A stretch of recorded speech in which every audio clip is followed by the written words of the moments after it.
je situacijo v Sloveniji izredno težko razložiti razumnim, inteligentnim ljudem po svetu, ker si pravi, kako je to mogoče. To ni mogoče. Mora neposredno videti, da sploh verjame. Ampak to vedenje se pač širi. In tisto, kar pa gre v našo korist in kjer ni možno primerjati situacijo z Ukrajino, je vendarle dejstvo, da formalno članstvo v Evropski uniji in v zvezi NATO, za kar smo se prizadevali in smo veseli, da smo ta cilj v bližnji zgodovini tudi dosegli.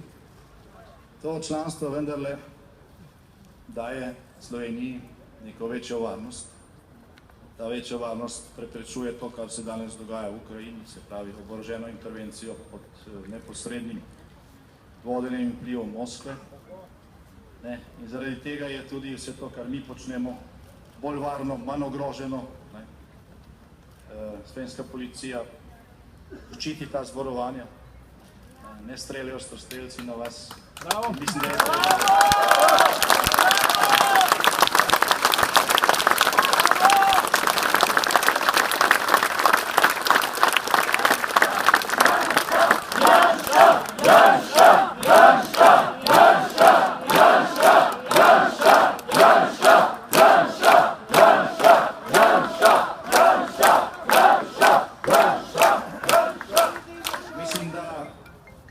Vsi skupaj, predvsem pa jaz, ki pravzaprav tukaj branite moje človekove pravice, dolžni tem fantom v modrih uniformah izreči zahvalo.